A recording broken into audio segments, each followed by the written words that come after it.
ఉత్తర కుమార మాటలు చెద మాటలు. నేను కూడా అనొచ్చు మస్తుగా, రాజకీయాలు మాట్లాడాల్సుకుంటే మాట్లాడవచ్చు. కానీ ఇక్కడ ప్రమాదం ఉంది, ప్రజలకు ప్రమాదం ఉంది, మన హక్కులకు ప్రమాదం ఉంది. సగం తెలంగాణ రేపు ఆగమైపోయే పరిస్థితి వచ్చింది, మనుషులకు ఇబ్బంది పడే పరిస్థితి వచ్చింది.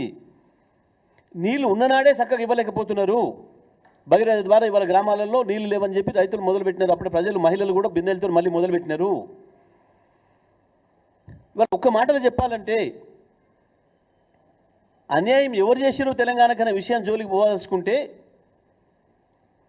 మొట్టమొదటగా కాంగ్రెస్ పార్టీ, రెండవది బీజేపీ పార్టీ. ఇవాళ అక్కడ ఆంధ్రప్రదేశ్లో ఉన్న చంద్రబాబు నాయుడు, ఇక్కడ ఆయన శిష్యుడిగా ఉన్న తెలంగాణ ముఖ్యమంత్రి రేవంత్ రెడ్డి. ఈ నలుగురే బాధ్యులు. తెలంగాణకి ఏమైనా నష్టం జరిగింది, ద్రోహం జరిగింది అంటే దానికి బాధ్యులు ఈ నలుగురు. మొదటగా కాంగ్రెస్ పార్టీ, రెండవది బీజేపీ పార్టీ, ఆ తర్వాత అక్కడ చంద్రబాబు నాయుడు, ఇక్కడ రేవంత్ రెడ్డి ఆయన శిష్యుడు. ఇవాళ ఈ నలుగురు ప్రధానమైన ద్రోహులు తెలంగాణకి. ఒకప్పుడు నాగార్జున సాగర్, శ్రీశైలంను పోరంబొక్కు ప్రాజెక్టుగా నడిపారు. ఆపరేషన్ రూల్సే పెట్టలేదు. ప్రాజెక్టు కట్టి 65 ఏళ్ళైనా ఆపరేషన్ రూల్సే పెట్టలేదు. కానీ రాష్ట్రాల పునర్విభజన తర్వాత పునర్విభజన చట్టంలోనే అనేక అన్యాయాలు చేసింది కాంగ్రెస్. దాని మీద ఏ చర్చకు సిద్ధమో ఉత్తమ్ కుమార్ మాట్లాడదాం. ఉత్తనే ఎవడో రాసిచ్చింది ఎదురుగా పెట్టుకొని చదువుకొని నెక్స్ట్ అని చదవడం కాదు ఉత్తమ్ కుమార్. చరిత్ర చాలా ఉంది. గురువింద నీతి మాట్లాడకు. నేను ఇప్పుడు దాన్ని జోలికి పోవడం లేదు. తక్షణం ఇవాళ ఏదైతే ప్రమాదంలో పడుతుందో తెలంగాణ, దీని విషయంలో ఒకటవుదామని చెప్తున్నాం. ఇవి కాపాడుకోవడానికి కొట్లాడదామని చెప్తున్నాం. ప్రభుత్వంగా మీకు సోయి లేకుంటున్నారు, కనీసం దానిపై దృష్టి పెట్టండి, కేంద్రం పైన ఒత్తిడి పెట్టండి.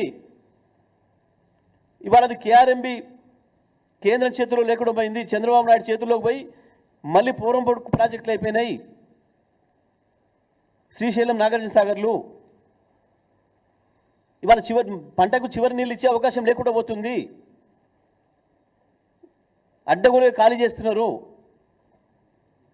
ఇది వదిలిపెట్టి కేసీఆర్ 10 ఏళ్ళలో పోగొట్టిండు, నీళ్ళు పోగొట్టిండు, సిగ్గుండాలి మాట్లాడడానికి కొంచెమైనా. ఉత్తమ్ కుమార్, నువ్వు అబద్ధాలు ఆడి ఆయన ముఖ్యమంత్రి అయిండు కాబట్టి నోటికి వచ్చిన పిచ్చి మాటలు మాట్లాడి కేసీఆర్ను బూతులు తిట్టి ముఖ్యమంత్రి అయిండు. నాకు అవకాశం పోయింది, అందుకని నేను కూడా బూతులు మాట్లాడితే, అబద్ధాలు మాట్లాడితే నాకు ముఖ్యమంత్రి వస్తుందని తెలివి తక్కువ ప్రయత్నంలో పోతున్నట్టున్నాడు ఉత్తమ్ కుమార్ రెడ్డి. కరెక్ట్ కాదు అది. ఆయన వాడి వదిలేసిన పాత పనికిమాలి చెత్త ఆరోపణలను నువ్వు మాట్లాడితే ఉపయోగం లేదు. విషయం చూడక్కడ గత 9.5 ఏళ్లలో ఏం జరిగిందో హైదరాబాద్ ప్రజల అనుభవంలో ఉంది, రంగారెడ్డి జిల్లా ప్రజల అనుభవంలో ఉంది, మహబూబ్ నగర్, నల్లగొండ, ఖమ్మం జిల్లా ప్రజల అనుభవంలో ఉన్నాయి. నీ కాలంలో, మీ కాంగ్రెస్ హయాంలో ఏముండెనో, ఎన్ని లక్షల వలసలు పోయినరో, కేసీఆర్ వచ్చిన తర్వాత వలసలు ఎట్లా తిరిగి వచ్చినాయో. వలసలు తిరిగి వచ్చాడే కాదు, 14 లక్షల మంది వలసలు పోయిన అదే మహబూబ్ నగర్ జిల్లాకి పక్క రాష్ట్రం నుంచి వలసలు వస్తున్నారు వ్యవసాయ కూలీలుగా. ఇది కేసీఆర్ చేసిన పని. మొత్తం కరువుతోనే నాశనం చేసి ఒక ఫ్లోరిన్ మహమ్మారిని తెచ్చి మీరు నాశనం చేసిన నల్గొండ జిల్లా అద్భుతంగా ఇవాళ ఫ్లోరిన్ మాయమైపోవడమే కాదు, కేసీఆర్ నాయకత్వంలో భారతదేశానికి అన్నం పెట్టి అన్నపూర్ణగా మారింది. 40 లక్షల మెట్రిక్ టన్నుల ధాన్యాన్ని పండించిన ఏకైక జిల్లాగా వరుసగా 5 సంవత్సరాలు రికార్డు సృష్టించింది నల్గొండ భారతదేశంలో. వాస్తవాలు ఈ రకంగా పెట్టుకొని ఓ సోయి లేని మాటలు, ఉత్త మాటలు, చెత్త మాటలు ఎందుకు మాట్లాడుతున్నావు? మేము 50% కొట్లాడుతున్నాం, నీ బొంద కొట్లాడుతావు. ఉన్న నీళ్ళు పోతున్నాయిరా అంటే ఇది పట్టించుకోకుండా మేము 50% కొట్లాడుతున్నాం. మేము తెలుగుని మాట్లాడుతున్నా, తెలుగు లేక మాట్లాడుతున్నావా? ఇవాళ తక్షణం మన దగ్గర ఉన్న నీళ్లు మన హక్కు వాటాది, ఇంకా 123 టీఎంసీలు మనవి.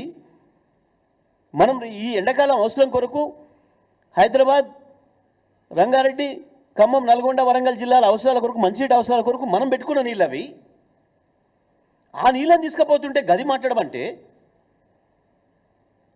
కేసీఆర్ మీద మాట్లాడతా, నేను ఇంకేందో పాత చిందిగా పచ్చాడు ఏందో మాట్లాడతా, రేవంత్ రెడ్డి మాట్లాడి వదిలేసిన పనికి మళ్ళీ చెత్త మాటలు నేను మాట్లాడతా అని తప్పించుకునే ప్రయత్నం చేస్తున్నారు. ఏంది నీ దగ్గర సమాధానం లేనప్పుడు అవతలని గందరగోళం చేయి అన్న సిద్ధాంతాన్ని పాటిస్తున్నట్టున్నది. మర్చిపోయినావు, సోయి లేదు, ఓకే. కానీ వాళ్ళు మేము చెప్పిన తర్వాత, మేము గుర్తు చేసిన తర్వాత నన్నా ఓ బాధ్యతాయుతంగా మాట్లాడాలి కదా. నువ్వు మాట్లాడాల్సింది కేంద్రం మీద, నువ్వు మాట్లాడింది పక్క రాష్ట్రం మీద చంద్రబాబు మీద, నువ్వు మాట్లాడాల్సింది బీజేపీ మీద. గది వదిలిపెట్టి ఏం జరుగుతుంది ఆంధ్రప్రదేశ్లో? రాజశేఖర రెడ్డి కట్టిన ఒక్క ప్రాజెక్టును చంద్రబాబు వ్యతిరేకించలే, చంద్రబాబు నాయుడు కట్టిన ఒక్క ప్రాజెక్టును రాజశేఖర రెడ్డి వ్యతిరేకించలే. ఆ తర్వాత చంద్రబాబు మళ్ళీ వచ్చి ప్రారంభించిన ప్రాజెక్టును జగన్ కొనసాగించిండు. జగన్ మొదలుపెట్టిన అక్రమమైన ప్రాజెక్టును చంద్రబాబు కొనసాగిస్తున్నాడు. కానీ ఇక్కడేం జరుగుతుంది? కేసీఆర్ నీటి నిల్వల గురించి నిన్న మాట్లాడినావు. కేసీఆర్ నీటి నిల్వలు ఉండాలనే ప్రాజెక్టులు మొదలు పెడితే మల్లన్న సాగర్ నుంచి మొదలుపెట్టి కొండపోచమ్మ కావచ్చు, రంగనాయక సాగర్ కావచ్చు, మహబూబ్నగర్ జిల్లాలో ప్రారంభించిన ప్రాజెక్టులు కావచ్చు, దేన్ని వదిలిపెట్టారు? ఒక్కదాని మీద కేసు వేయకుండా వదిలిపెట్టారు. దుర్మార్గులు మీరు. నీటి నిల్వల కొరకు అవతల ఇద్దరు కలిసి ఒకటై మొత్తం ఆంధ్రప్రదేశ్లో మన డబ్బులను కూడా వాడుకొని, ఏ కేంద్ర అనుమతులు లేకుండా, ఏ బ్యాంకులతో సంబంధాలు లేకుండా, రాష్ట్ర ప్రభుత్వం యొక్క సొంత డబ్బులతోనే అడ్డగోలుగా 350 పైగా టీఎంసీల నీటిని నిల్వ చేసే ప్రాజెక్టులు కట్టినరు ఆంధ్రప్రదేశ్లో. దానికి నిరసనగానే, పోతిరెడ్డిపాడుకు నిరసనగానే నువ్వు నీ నల్గొండ జిల్లా నాయకులు, ఇంతింత ఎత్తు పెరిగిన నాయకులు అందరి సాక్షిగా కట్టిన పులిచింతలకు వ్యతిరేకంగానే ఆనాడు మంత్రివర్గం నుంచి రాజీనామా చేసి బయటకు వచ్చింది టీఆర్ఎస్ పార్టీ. ఇవాళ ఇక అక్కడ రాష్ట్రంలో ఉన్న మంత్రులు 6 మంత్రులు కావచ్చు, కేంద్రంలో ఉన్న కేసీఆర్ గారు కూడా కావచ్చు. తెలంగాణ ఇస్తారని మమ్మల్ని పొత్తులో తీసుకుపోయి తెలంగాణ నట్టేట ముంచే ప్రయత్నం చేస్తున్నాడు రాజశేఖర రెడ్డి అని చెప్పి రాజశేఖర రెడ్డి పిలిపించి ఢిల్లీలో పంచాయతీ పెట్టి ఆ మాట కూడా వినట్లేదు కాబట్టి రాజీనామాలు చేసి బయటకు వచ్చింది టీఆర్ఎస్ పార్టీ అన్నాడు. ఈ చరిత్ర వేరు. దాంట్లో పోతే మీరు నిలబడలేరు, మీ బట్టలు ఉండవు. అన్నీ తెలుసు తెలంగాణ ప్రజలకి. కానీ మేము ఇవాళ మాట్లాడుతుంది ఈరోజు సమస్య. ఒక దిక్కు కేంద్రం పూర్తిగా తన చేతిలోకి తీసుకుంటుంటే ప్రాజెక్టులని సోయలేకుండా పండుకున్నారు.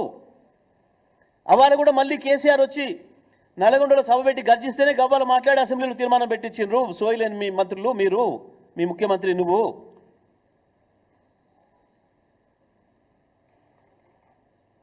మేము గై మాట్లాడలే, మేము మీ అవినీతి గురించి మేము మాట్లాడతలేము. అవి చాలా ఉన్నాయి, అవి ప్రజలే మాట్లాడుకుంటున్నారు. కానీ ఇవాళ మేము అడుగుతుంది,